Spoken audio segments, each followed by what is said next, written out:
Oh baby, it's cold outside. So let's gather by the fire and warm ourselves with some theories presented by you. And today we're going to read them, digest them, internalize them, and maybe, just maybe, predict the future of the story of Final Fantasy XIV's next expansion, Evercold. Hello everybody. It's your boy Jmulls. Buckle up because this is gonna be a bumpy ride.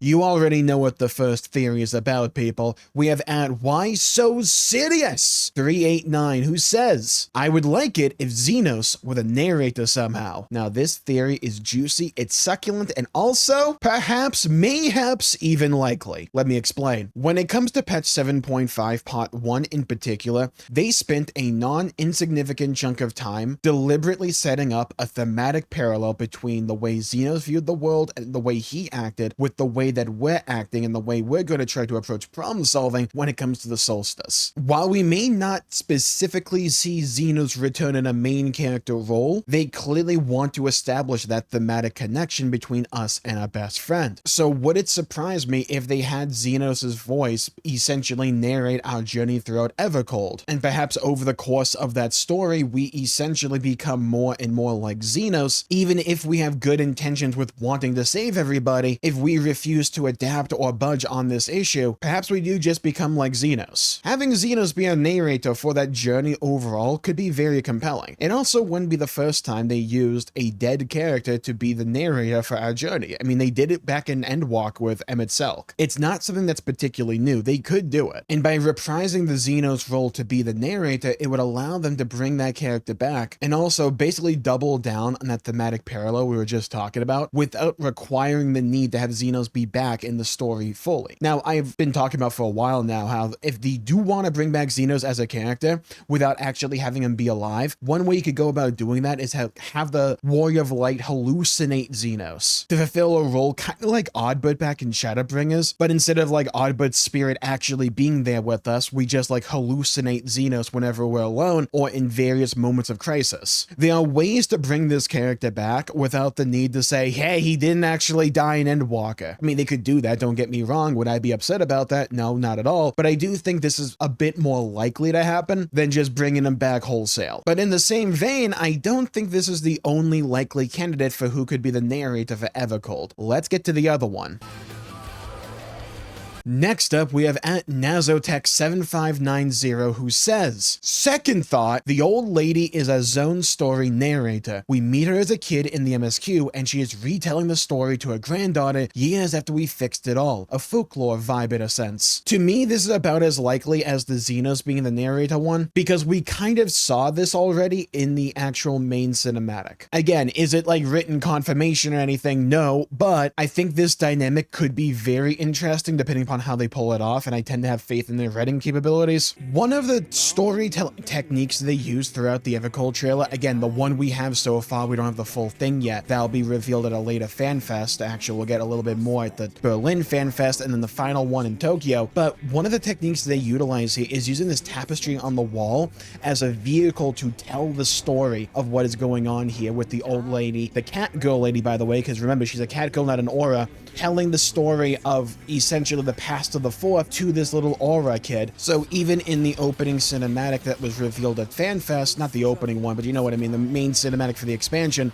they are utilizing this idea of it being a story being told to someone in universe. If they want to bring this over from the cinematic and into the game, having the zone narrator be a character that we're introduced to throughout the events of Evercold, down the line regaling someone else, this aura kid, with what's going on, that could be pretty cool. It'd give us a sense of where the story has to go, but could still be vague enough for us to not understand what actually happened. I don't know, man. The more I think about this, the more I'm talking through it, the more this is kind of, in a way, arguably a bit more interesting to me, because I really like the idea of working the cinematic as essentially part 0 of the story of Evercold. Because just going off this cinematic, we don't even know when this part of the cinematic is taking place, whether it's before Evercold Evercold or after. But assuming that the narrative framing of Evercold's going to be this old cat girl regaling this kid with this story, even if we know the entire expansion has to come to this point at some point down the line, we don't know about the state of the world outside of this cabin. So like I said, I think it's an interesting way to frame the story of Evercold, almost in a similar way to what they did back in Heavensward when you think about it, with the crying elf dad writing in his little journal. And then we had the end of the Heavensward .3 patch being like finishing actually the novel of Heavensward, and that was a really cool like point of finality for that entire story. They could kind of do something similar here, and honestly I wouldn't really mind that.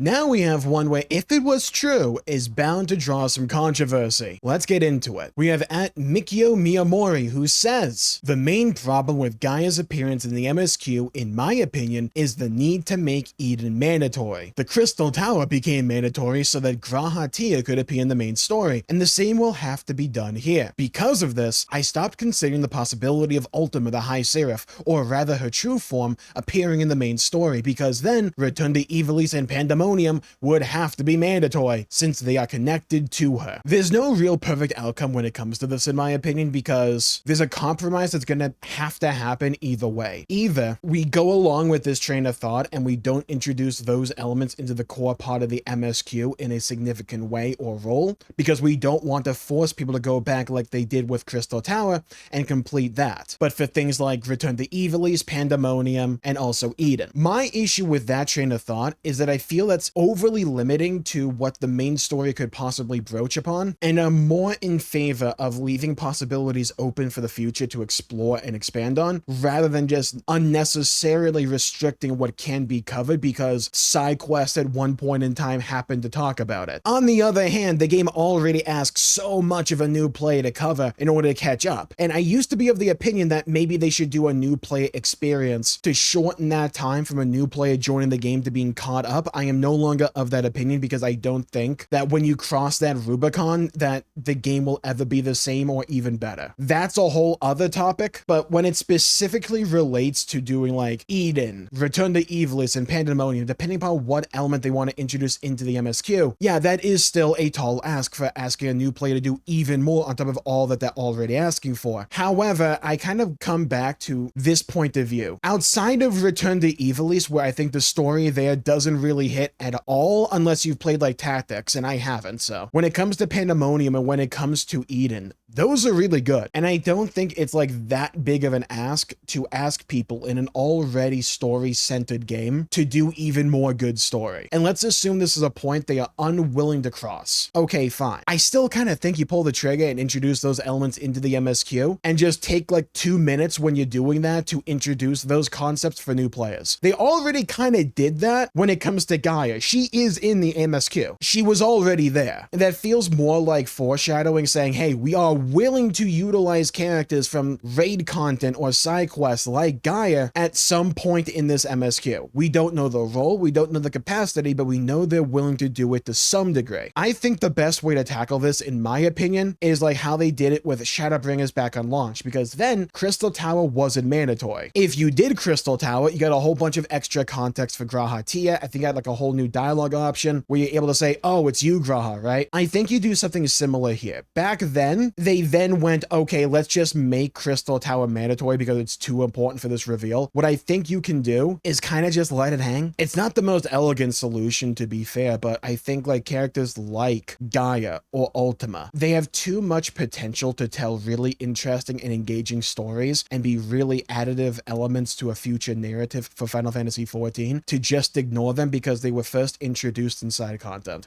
I think that is more restrictive, and I think the cons there outweigh the pros of never covering them again. Let me rephrase that. I think the pros of introducing those elements into the story again at some point outweigh the cons of doing so. It's not going to be 100% this is clean, there's going to be no issues. It's not going to be 100% like that, but it was never going to be 100% either way. I am largely talking about Gaia here instead of Ultima, because when it comes to Ultima, you could just kind of replace that with like Genova or some other cosmic level entity, but you could do that. But when it comes to Gaia, you really can't bring Reen back back into the MSQ without also doing Gaia. They're kind of a package deal at this point, and they already demonstrated that when we did go back to the first and we were introduced to Gaia yet again in the MSQ. Like I said before, they've already kind of pulled their trigger on this. I think it's just one of those situations where we can easily, and like I'm included in this, right? We can easily just overthink this and kind of make it a larger deal than it probably will end up being. I think there's a world, particularly when it comes to Gaia, but also especially like a character like Ultima, you could just reintroduce them for MSQ onlys with like maybe one cutscene or like one conversation that happens as